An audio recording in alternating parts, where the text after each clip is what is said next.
Really, we're going to shift gears here because we're going to have a part two to a series that we started off last week. We were talking about Brexit. We were talking about some of the outcomes, some of the unforeseen things, and we have a special guest with us here. We have Curtin. He is the head of Customs and Logistics Services over at the DDC Group. Chris, thanks so much for joining us today. Thanks very much for having me back. Of course. I mean, it was great conversation, Chris, and I have to apologize because I was so excited to jump into this talk on the part one. But for this part two, could you give us a background about yourself and what it is that you're doing over at the DDC Group? Yeah, sure. So I'm a fairly recent addition to the DDC team. I have spent the last 20 years working in freight forwarding and the customs environments. So I spent 10 years working at various freight forwarders based in the UK. And then the last 10 years of my career, I have spent working for what we in the UK call a CSP, which is a community systems provider. And predominantly what they do is they provide customs inventory systems that enable the compliant movement of import and export trade through UK frontiers. So as part of that role, I was exposed to a lot of the government communications and forums, yes, was well placed, very fortunately well placed to be able to speak directly to government, both national and local, and then subsequently all of the stakeholders in the supply chains that use the ports that we covered. Yeah, I think that's a great point. Yes, and in terms of what I'm doing at DDC, so obviously we've seen that there's a fantastic opportunity to really help a lot of UK and European importers, exporters, and customs brokers with the services that the mature services that we already provide elsewhere in the world. Yeah, and one of the things that's stuck out to me is how you kind of mentioned in a way some of the layers of the things that are necessary to really kind of make all this happen. So when you're talking about being involved with customer or commercial management, there are just so many layers, so many processes. And when you're looking at something like what you're doing right now at DDC Group, there are so many layers and there's so many processes that really have to be in place and really exact in order for, you at the DDC Group to do what you guys do so well and really making sure things are moving quickly and smoothly. So, Chris, it's an honor to have you here. We're excited to have you here and continue the conversation. So before we were talking about, Brexit and some of the implications that might come out of Brexit, maybe some of the things that we aren't thinking about. One of the things I want to just kind of, pick up from where we left off is what are some of the other challenges in the UK freight and customs brokerage industry that will likely be faced over the next 12 months? So I think obviously we did cover a lot on Brexit last time. You were kind enough to have me. So over the next 12 months, there are a number of additional challenges that are coming up, some of which are still a result of Brexit, some of which have absolutely nothing to do with Brexit at all.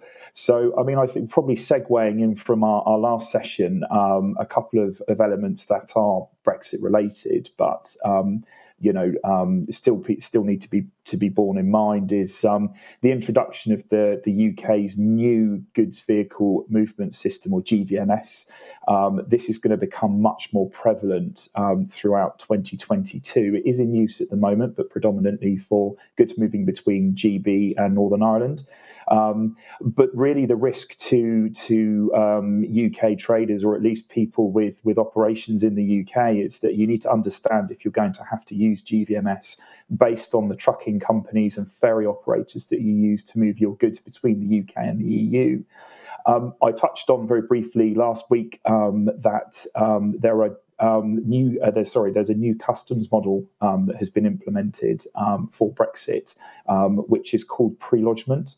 And this differs significantly to the existing customs model that has been in place throughout the UK for many years, called temporary storage. So GVMS will enable traders to use this new pre-lodgement model.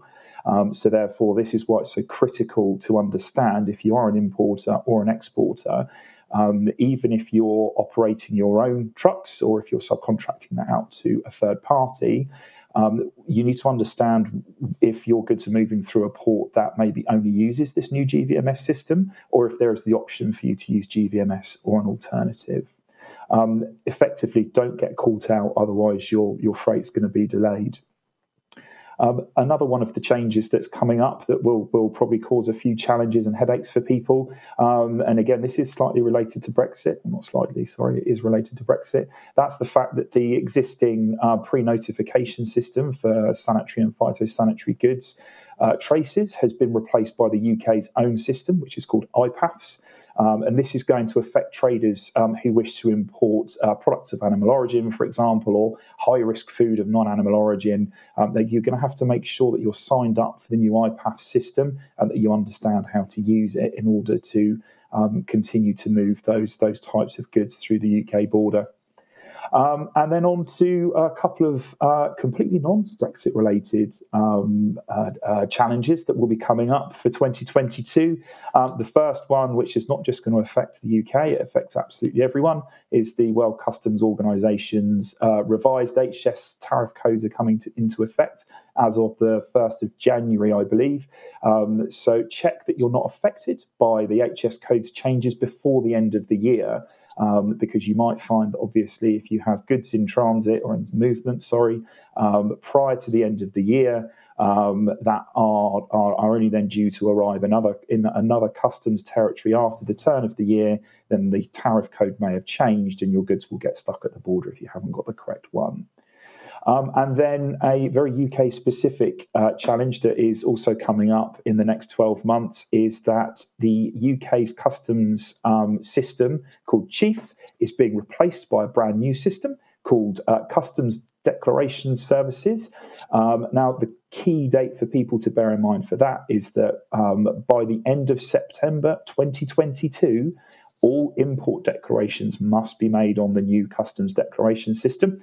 And the significant change there is that it uses a different customs data model. So there are quite significant changes around the data elements that are included on the customs declaration and the way those data elements are provided.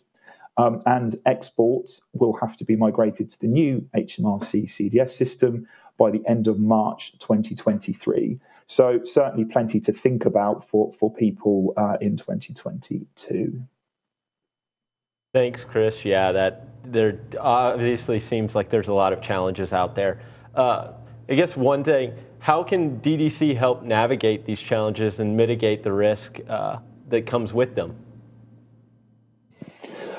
Yeah, good question. So, in my opinion, domain expertise in not just customs processes, but freight movements in general is going to be critical in order for any company to respond to these upcoming changes. We're very fortunate at DDC that we've got a great team that's got extensive knowledge and experience in providing services to customers with both simple and complex customs processing and freight requirements. So whether it be data capture and auditing for customs declaration management or accurate classification of goods using customs tariffs, all the way through to customer contact to manage the life cycle of shipments as they move through borders, we've got the experts to be able to deliver the services that fit your needs. And then even if you do have that domain knowledge, there could be the requirement for you to scale up your operation in order to meet the additional burdens of extra customs declarations that particularly EU and UK movements are going to be subject to. And we can provide you with that dedicated resource that enables you to deliver those stable, sustainable and scalable services to both internal and external customers and stakeholders. So obviously, we're not just thinking about whether or not you're maybe a small or medium enterprise company and you're providing direct services to customers. You could be part of a logistics team working within a very large enterprise entity that obviously has to deliver on those SLAs and services as well. The risk of not having a dedicated team to serve your freight and customs needs is that obviously simply your freight might end up getting stuck. that's going to cost you money in terms of time, effort, and any other challenges that you might have. So partnering with DDC is going to enable you to save all of those overheads and ensure that you can stay ahead of the challenges that 2022 is going to bring and keep your shipments flowing freely.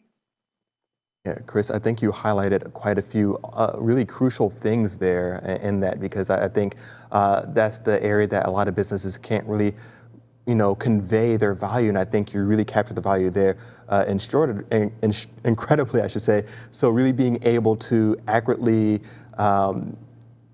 apply all of these different things is because if you miss out on one aspect of it, it seems like it can be a complete headache in order to really kind of get it to move forward. And then on top of that, it's not just being accurate with one-time thing, but being able to scale. And that's really the name of the game and really being able to be successful. So Chris, thank you so much for joining us, breaking down some of the headaches that might be ahead for some individuals if they're not already planning around some of the changes for the next 12 months and being here for us on this part 2 of this interview. Thank you very much.